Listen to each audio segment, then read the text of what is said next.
बिस्मिल्लाहिर्रहमानिर्रहीम। तीसरा पार्ट। इस ज़माने में समरकंद पर अमीर खामान की हुक्मरानी थी। इसकी उम्र 70 वर्ष के करीब थी और इसके दोनों बेटे लड़ाइयों में हलाक हो चुके थे। यूँ एक भतीजे के सिवा इसका कोई जानशीन या वारिस नहीं था। खामान को ये खौफ लाक था कि इसका भतीजा कहीं हुकूमत के लालच में से कत्ल न कर दे। अमीर खामान तैमूर के बाप को जानता था। चुनांचे तैमूर ने इसे पैगाम भेजा कि अगर वो रजामंद हो तो तैमूर इसकी मुलाजमत इख्तियार कर ले। अमीर खामान ने तैमूर की दरख्वास्त मंजूर कर ली। जब तैमूर अमीर खामान के दरबार में हाजिर हुआ तो वो इसे देखकर हैरान और बोला, मैं हैरान हूँ कि तरकाई का बेटा इस कदर बुलंद कामत और तनोमंद है। फिर वो तैमूर को मुखातिब करके बोला, ए नौजवान, तू क्या कर सकता है? तैमूर ने उसे बताया कि वो कलम और तलवार दोनों को चलाने में महारत रखता है, लिहाजा अगर अमीर चाहे तो इसके दीवान को भी संभाल सकता है और इसकी फौज की निगरानी भी कर सकता है। अमीर खामान ने फौज की निगरानी का काम तैमूर को सौंप दिया। अमीर खामान की फौज का सिपा सलार गोलर कमाल नामी शख्स था, जो खासा फरबा और भारी भरकम इंसान था। इसकी उम्र 50 साल से ऊपर थी। गोलर कमाल को जब इल्म हुआ कि तैमूर नामी नौजवान को फौज की निगरानी के लिए भेजा गया है तो वह इसका तमस्खुर उड़ाने लगा और सिपाही को मुखातिब करते हुए कहने लगा, देखो यार, अमीर खामान ने हमारे लिए एक लौंडा भेज दिया ताकि हम इसके साथ कुछ दिल लगी कर सकें। तैमूर को यह सुनकर बहुत गुस्सा आया और इसने इसी वक्त अपनी तलवार बरामद करके गोलर कमाल को ललकारते हुए कहा, मैं भी साबित कर सकता हूं कि मैं एक लौंडा नहीं बल्कि मुझे अपनी बेइज्जती करने का हिसाब भी चुकाना आता है। ये कहकर तैमूर ने गोलर कमाल पर हमला कर दिया। गोलर कमाल ने भी तलवार खींच ली और तैमूर के मुकाबले में निकल आया, लेकिन इस फरबा शख्स के बदन की हरकत सुस्त और कमज़ोर थी कि तैमूर को जल्द ही पता चल गया इसका मद्दे मुकाबल बेहद कमज़ोर और इसके हाथों नहीं बच सकता। और ऐसा ही हुआ। तैमूर ने बाएं जानिब से इसकी गर्दन पर वार किया और इसकी तलवार गोलर कमाल की शारख काटते हुए गर्दन की हड्डी पर पहुंचकर रुक गई। गोलर कमाल चकराकर जमीन बोस हो गया और इसकी गर्दन से खून का फुवारा फूट निकला। कुछ देर बाद गोलर कमाल का फरबा बदन बेजान होकर हैरत में डूबे सिपाहियों की आंखों के सामने पड़ा था। तैमूर ने अपनी तलवार गोलर कमाल के कपड़ों से साफ की और हैरान खड़े सिपाहियों को रौब से मुखातिब करते हुए बोला, कान खोल कर सुन लो, मैं तैमूर वल तरकाई शहर कैश का रहने वाला आज से तुम्हारा सिपा सालार हूँ। अब तुम्हें मेरी अताअत करना होगी और जिसने मेरी हुक्म अदूली की उसे गोलर कमाल का अंजाम याद रखना चाहिए। सिपाहियों ने एक दूसरे की तरफ देखा और फिर सर झुका लिया। तैमूर जान गया कि इसकी सिपा सलारी पक्की हो गई है। जिस दिन तैमूर ने गोलर कमाल का खून किया, इसी दिन इसे अमीर खामान की तरफ से बुलावा आ गया। तब इसे एहसास हुआ कि इसने क्या गलती की है। मुलाजमत के पहले ही दिन फौज के सिपा सलार को कत्ल कर देना कोई मामूली वाक़या न था, मगर हैरत की बात यह थी कि तैमूर को इस पर कोई खौफ लाहक था और ना ही कोई परेशानी। अमीर खामान तैमूर को देखते ही अपनी नशिस्त से उठ खड़ा हुआ और दांत पीसते हुए गजबनाक लहजे में बोला, ऐ तरकाई के बेटे, गोलर कमाल का खून करके तूने मुझे। फिर अचानक इसका लहजा बदल गया और मुस्कुराते हुए कहने लगा, दरअसल तूने मुझे एक नालायक और नमक हराम असर से निजात दिला दी है। मैं इसके लिए तेरा एहसान मंद हूँ फर्जंद। इस वक्त अमीर खामान के दरमियान बहुत से लोग मौजूद थे और इनके फलक शगाफ कहकों की गूंज मध्यम पड़ी तो तैमूर को ख्याल आया कि इसे भी अपने कारनामे पर खुश और फख्रमंद होना चाहिए, मगर इसने अपनी अंदरूनी कैफियत को छुपाते हुए अमीर से कहा, ए अमीर, आपकी फौज का निज़ाम बहुत बिगड़ा हुआ है। मुझे इजाज़त दें कि मैं इसमें बुनियादी तब्दीलियाँ लाकर इसकी तश्कील नौ करूँ। अमीर खामान ने खुशी में हाथ झटक कर कहा, जा, तुझे मेरी तरफ से पूरी इजाज़त है, जो करना चाहे सो कर। चुनांचे तैमूर ने फौज में बुनियादी तब्दीलियाँ करके 10-10 सिपाहियों की टोलियाँ तश्कील दी और हर टोली को एक शख्स की सरपरस्ती में दे दिया और जिससे उसने ओन बाशी का नाम दिया। फिर 10 टोलियों को जमा करके इसकी अनान योज बाशी नाम के ओहदेदार के हवाले कर दी। इसी तरह उसने 10 योज बाशी अफसरों पर एक ओहदेदार मुकर्रर करके उसे मैन बाशी का नाम दिया, जो 1000 सिपाहियों का कमानदार था। तैमूर ने फौज को जंगी मशकों का आदी बनाने के लिए हुक्म दिया कि तमाम सिपाही अलील सुबह सहरा में हाजिर हों और जंगी मशकें अंजाम दें। दरअसल इससे पहले अमीर खामान की फौज में ऐसी मशकों का कोई रिवाज न था और फौज दर्क बर्क लिबास में घूमने के आदी हो चुके थे। कई तो सारा दिन पड़े ऊँगते रहते। तैमूर ने हुक्म दिया कि तमाम फौजी न सिर्फ हर रोज़ मशकों में हिस्सा लें बल्कि उनकी नमाज भी किसी सूरत तर्क न होने पाए। तैमूर ने 1 महीने के दौरान ही अमीर खान की फौज का नक्शा बदल कर रख दिया। बेकार और बेदिल फौजियों की जगह जांबाज और दलेर सिपाहियों को भर्ती किया और अपने ज़ेर निगरानी मशकों के जरिए इनमें जंग के लिए जज्बा और जोश पैदा कर दिया। इसी दौरान एक वाक़या पेश आया जिसने तैमूर की दिलेरी और कदर मंजिलत में मज़ीद इजाफा कर दिया। हुआ यूं कि एक रोज़ रियाया में से कुछ लोग अमीर खान के दरबार पहुंचे और दुहाई दी कि करा खताई नामी कबीले के लोग इनकी 6000 भेड़ें चुरा ले गए हैं और 3 चरवाहों को भी मौत के घाट उतार गए। करा खताई कबीला समरकंद के शुमाल में सुकूनत पजीर था और वह लोग बहुत खतरनाक और जंगजू तस्वुर किए जाते थे। इससे पहले कि अमीर खान कुछ कहता, तैमूर आगे बढ़ा और बुलंद आवाज में बोला, मैं जाता हूँ, लटेरों को सजा देकर चुराई हुई भेड़ें वापस ले आता हूँ। अमीर खान ने तैमूर से कहा, तैमूर ये कोई मजाक नहीं है। कबीला खताई के लोग इंतहाई खतरनाक हैं और इनके पास 20,000 की तादाद में जंगजू मौजूद हैं। तैमूर ने निडर अंदाज में जवाब दिया, मुझे कोई डर नहीं, मैं हर हाल में भेड़ें छुड़ा कर लाऊंगा। आप सिर्फ 200 सवार साथ ले जाने की इजाज़त दें, मैं यकीन दिलाता हूँ कि अपने कहे अल्फाज पर पूरा उतरूंगा। अमीर खान ने हैरत से दरियाफ्त किया, तू 20,000 जंगजुओं का मुकाबला 200 सिपाहियों के साथ करना चाहता है? गालबन तू अपने साथ इन 200 सिपाहियों को भी नाहक कत्ल करवाने का इरादा रखता है। तैमूर बोला, चोरों को सजा देने के लिए 200 आदमी ही काफ़ी हैं, आप बस इजाज़त दे दीजिए। अमीर ने बेदिली से इसे इजाज़त दे दी और जब तैमूर इस मुहिम के लिए रुखसत हुआ तो वो इसे ऐसी नज़रों से देख रहा था जैसे इसका आखिरी दीदार कर रहा हो। तैमूर फौरन 200 सिपाहियों को लेकर शुमाल की जानब कबीला खताई की सिमत में रवाना हो गया। तकरीबन 20 फरसंग के फासले पर इसे कबीले के आसार नजर आ गए। तैमूर ने कबीले के सरकर्दा अफराद को अपने पास बुलाया, उनसे कहा, मैं अमीर खान की फौज का सिपा सालार हूँ। तुम्हारे कबीले में मौजूद कुछ चोरों ने हमारी रियाया में से कुछ लोगों की भेड़ें चुरा ली हैं और 3 बेगुनाह इंसानों को मौत के घाट उतार दिया है। लिहाजा तुमसे दरख्वास्त है कि भेड़ें वापस कर दो और कातिलों की निशानदेही करो। कबीले के लोगों ने तैमूर को टालने के अंदाज में कहा, हमारा कबीला मुख्तलिफ ताइफों में तकसीम है, इसलिए हमें नहीं मालूम कि कौन सा ताइफा तुम्हारी भेड़ें चुरा ले गया है। तैमूर ने उनसे कहा, हो सकता है ऐसा ही हो जैसा कि तुम कह रहे हो, लेकिन तुम अपने कबीले के लोगों से मालूम करो, क्योंकि ये नहीं हो सकता कि एक ही कबीले के लोग अपने अंदर मौजूद लोगों को न पहचानते हों और इनके कारनामों से वाकिफ ना हो। लिहाजा तुम लोग मुझे चोरों के बारे में बता दो, मैं तुम्हें कुछ नहीं कहूँगा। मगर कबीले वालों ने दस्ती से कहा, हम चोरों को नहीं जानते, तो खामखा हमारा और अपना वक्त ज़ाया कर रहा है। तैमूर समझ गया कि नरमी और मुलायमत से काम नहीं चलेगा, चुनांचे उसने बुलंद आवाज में कहा, मैं तुम लोगों को सिर्फ इतनी मोहलत देता हूँ कि जिसमें एक बार सूरह फातिहा पढ़ी जा सके। अगर इस वक्त के अंदर तुमने चोरों की पहचान बता दी तो ठीक, वरना तुम सबकी गर्दनें उड़ा दूंगा। कबीला खताई के लोगों ने धमकी सुनकर तैमूर का मज़ाक उड़ाना शुरू कर दिया। इनमें से घनी मूंछों वाला शख्स तज़हीक आमेज लहजे में बोला, जा बच्चा, अभी तो तेरे मुंह से दूध की बू आती है, जब तेरी मूछें मेरी मूछों के बराबर हो जाए तब ऐसी बातें करना, अभी तेरी उम्र ऐसी बातें करने की नहीं। तैमूर ने फौरन अपने सिपाहियों को हुक्म दिया कि वो इस घनी मूछों वाले शख्स को पकड़कर खैमे से बाहर ले जाएं।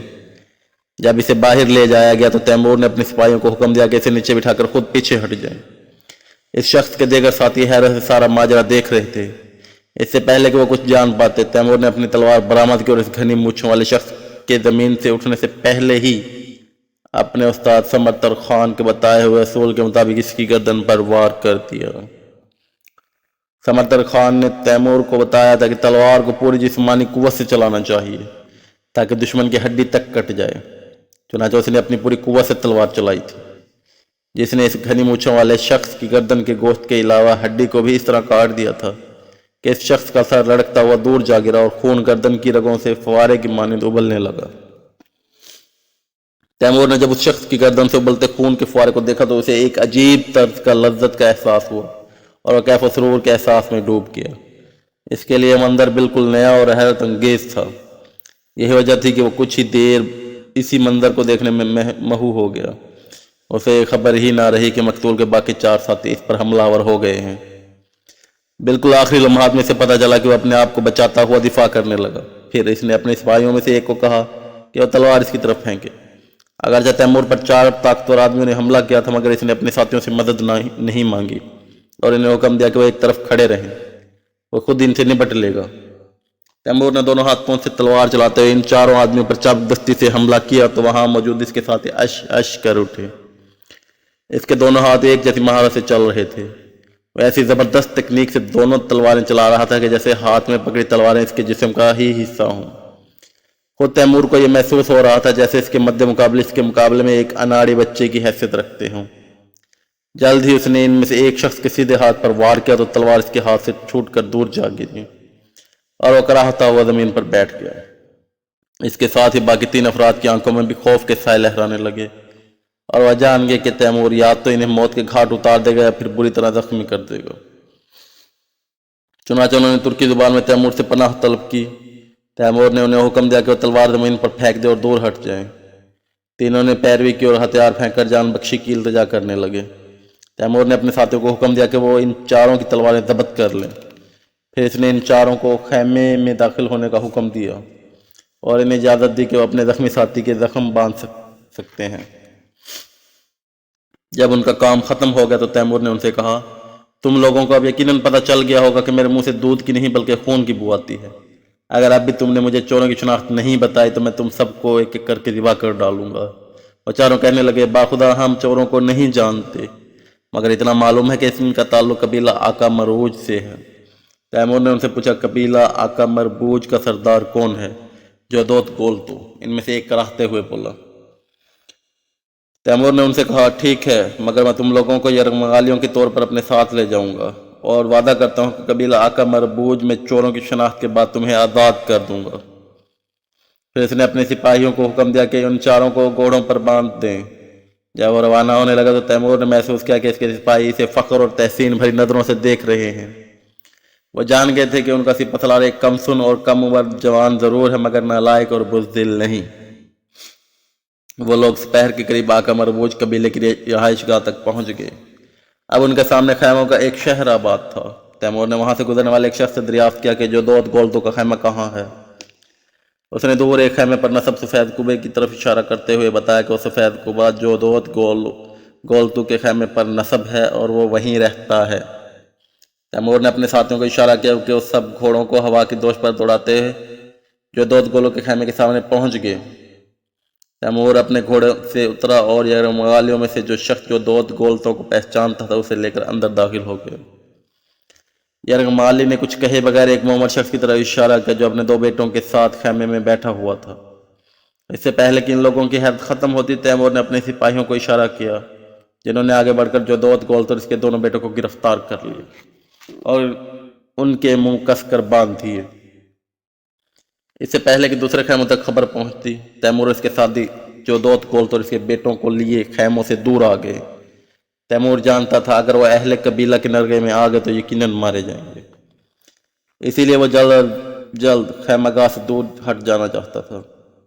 जब वो काफ़ी दूर निकल आए तो तैमूर ने ठहरने का हुक्म दिया और जोदोत गोल्तो के मुंह पर बंधा कपड़ा खोलते हुए अपना तारुफ करवाया। जोदोत गोल्तो की उम्र 60 साल के लगभग थी और वो खासा सेहतमंद था। वो सारी बात समझ चुका था कि इसीलिए तैमूर से पूछने लगा, तुम मुझसे क्या चाहते हो? 6000 भेड़ और 3 चरवाहों का खून बहा, तैमूर ने मुख्तसर अल्फाज में जवाब दिया। जोदोत गोल्तो ने अनजान बनने की कोशिश की।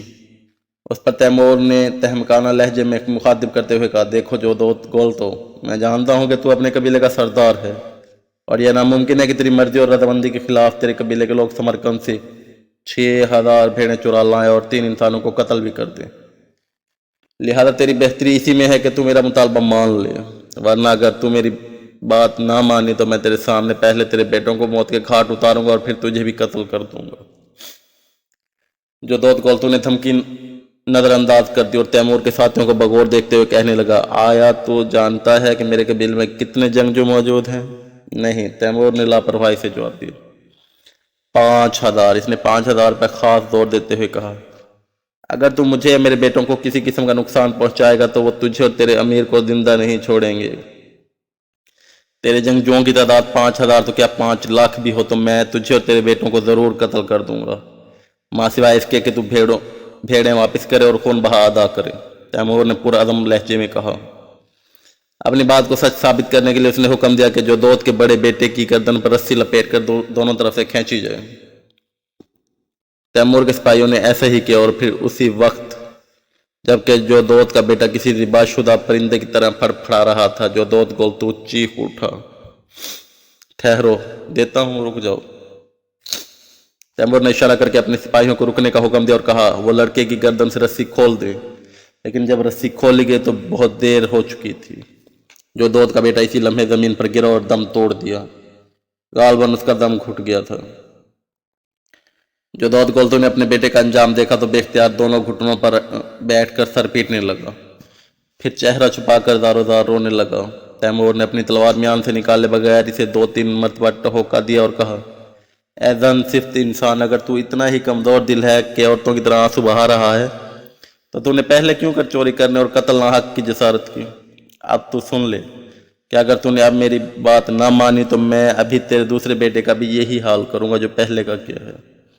लिहाजा अगर तू इसे जिंदा देखना चाहता है तो भेड़ें वापस करो और 3 इंसानों के कत्ल का खून बहा भी अदा कर।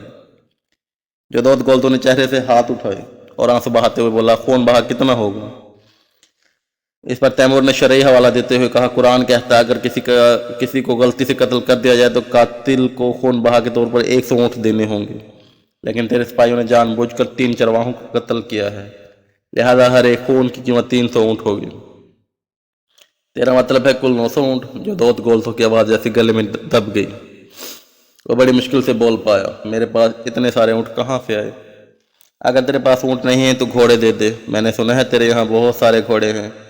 इस बात पर जोधोत गोलतू मिन्नत समाजत और आहदारी करने लगा। इसने तैमूर से कहा, बाखुदा घोड़े भी मेरे नहीं बल्कि कबीले वालों के हैं। कोई बात नहीं, तैमूर ने लापरवाही से जवाब दिया, अपने कबीले वालों से कहकर घोड़े भेज कर तेरी जान बचा ले, वरना मैं तुम दोनों को कत्ल कर डालूंगा। आखिरकार जोधोत गोलतू रजामंद हो गया। इसने वहां से गुजरने वाले एक शख्स को कबीले के बुजुर्गों के पास भेजा और पैगाम दिया कि वो चोरी शुदा भेड़ें वापस कर दें और खून बहा के तौर पर 900 घोड़े भी भेज दें, वरना मैं और मेरा बेटा जिंदा न बच सकेंगे। जोधोत ने बड़े बेटे की लाश बतौर सबूत अहले कबीला के पास भेज दी। कबीले वालों ने यह सारा माजरा देखकर भेड़े और मतलूबा घोड़े तैमूर के हवाले कर दिए, मगर इसने फिर भी जोधोत गोलतू और इसके बेटे को रिहा नहीं किया, बल्कि अपने 100 सिपाहियों को यह जिम्मेदारी सौंपी कि वो भेड़े और घोड़े लेकर समरकंद पहुंचे और खुद बके 100 सिपाहियों के साथ वहीं ठहर गया। जोधोत गोलतू और इसका बेटा इस वक्त तक यरगमाल बने रहे जब तक कि समरकंद से भेड़े और घोड़े बाहिफाजत पहुंचने की खबर न आ गई। फिर तैमूर ने इन दोनों को आज़ाद कर दिया और खुद बाकी सिपाहियों के साथ तेजी से समरकंद की जानिब रवाना हो गया। इससे पहले कि तैमूर और इसके सिपाही कबीला खत्ताई की हदूद से आगे बढ़ते तैमूर की नज़र एक नौजवान लड़की पर पड़ी जो अपने खैमे से बाहर खड़ी उनके गुजरने का तमाशा देख रही थी। उस लड़की को देखकर अचानक तैमूर की हालत दुगरगों हो गई और उसे अपने अंदर एक अजीब सी तब्दीली महसूस होने लगी। तैमूर का दिल जो बड़े से बड़े हादसों और ख़तरनाक मरहलों पर भी ना लरसता था, अचानक ज़ोर ज़ोर से धड़कने लगा। तैमूर जब खैमे के सामने से गुजरा और पलट कर देखा तो इसने महसूस किया कि लड़की की निगाहें सिर्फ इसी पर जमी हुई हैं। इन निगाहों में ना जाने कैसी कशिश थी कि तैमूर चाह कर भी इस लड़की के चेहरे से नजरें ना हटा सका। वो जब भी पलट कर देखता तो लड़की की निगाहों को अपने तकाब में पाता। जब वो लड़की नजरों से ओझल हो गई तब तैमूर को ऐसे लगा जैसे इसकी तस्वीर जहन से महू नहीं हो रही, और बहुत कोशिश के बावजूद वो इस लड़की की मोहनी सूरत को भूल ना पाया। तैमूर की रूह एक अजीब लज्जत से सरशार होने लगी, इसका तजर्बा इसे इससे पहले हरगिज ना था। इसका अजब हाल था, राह चलते से हर चौखट पर वही लड़की खड़ी नजर आती। फिर अचानक उस पर एक दूसरी कैफियत ने गलबा पाया। उसे शदीद नदामत का एहसास होने लगा। उसे अपने आप से नफरत होने लगी कि उसके अंदर ये ख्याल जागुज़ीन हो गया था कि एक कमज़ोर सी लड़की ने उस पर गलबा पाकर उसकी यह हालत कर दी थी। उसे यूँ महसूस हुआ कि इसकी सारी बहादुरी और ताकत एक नाजुक अंदाम लड़की की निगाहों से निकलने वाली छुआओं के जरिए पिघल कर बह गई है। तैमूर झुंझलाकर कभी घोड़े को एड़ लगाता और कभी खींच लेता। इसकी फौज के सिपाही हैरान थे कि यह क्या हो रहा है। तैमूर इनकी आंखों की ताब ना लाकर अंदर ही अंदर बेचताब खा रहा था। इसके अंदर एक ख्याल जागुज़ीन होने लगा कि तलवार नियाम से निकालकर खुद अपने पेट में घोंप ले। वो सारी ज़िंदगी अपने ज़मीर और मर्दाना गरूर के सामने इतना नादिम नहीं हुआ था। बहरहाल इस सूरत हाल में वो लोग समरकंद वापस पहुंच गए। तैमूर ने अमीर खामान को अपनी कारगुजारी की रिपोर्ट पेश की और भेड़ें और घोड़े इसके हवाले कर दिए। अमीर खामान इस कारनामे पर हैरत में गर्क हो गया और कहने लगा, तैमूर, तूने जो कारनामा अकेले अंजाम दिया है, बहुत से बहादुर मिलकर भी ऐसा काम नहीं कर सकते थे। پھر اس نے خوش ہو کر 100 گھوڑے تیمور کو بطور انعام دے دیے۔ اگرچہ یہ کارنامہ تیمور کے لیے بہت اہم تھا، مگر وہ اندر ہی اندر بہت شرمسار و غمگین تھا۔ اس کی ساری خوشیاں اس ایک لڑکی نے چھین لی تھی جو کسی ساحرہ کی طرح اس کے حواس پر چھا گئی تھی۔ وہ خود سے الجھتا رہا، مگر بہت کوشش کے باوجود بھی لڑکی کا تصور ذہن سے نہ نکال سکا۔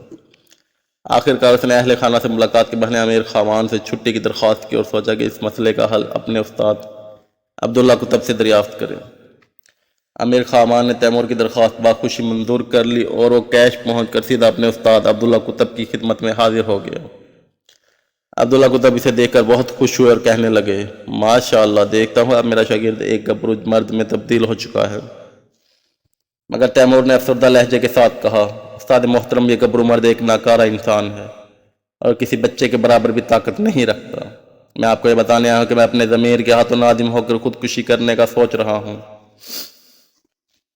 عبداللہ قطب حیران ہوئے اور تیمور سے اصل واقعہ دریافت کیا۔ تیمور نے سارا ماجرا کہہ سنایا، جس پر عبداللہ قطب کچھ دیر مسکراتے رہے اور پھر نصیحت کے انداز میں کہنے لگے، بیٹے، تم اپنے اندر جو یہ تبدیلی محسوس کر رہے ہو، دراصل یہ وہ کیفیت ہے جو اللہ تعالیٰ ہر جوان لڑکے اور لڑکی کے اندر ایک خاص مقصد کے تحت پیدا کرتا ہے، تاکہ وہ ازدواجی بندھن میں بندھنے کے لیے آمادہ ہو جائیں اور نسل انسانی کو آگے بڑھائیں۔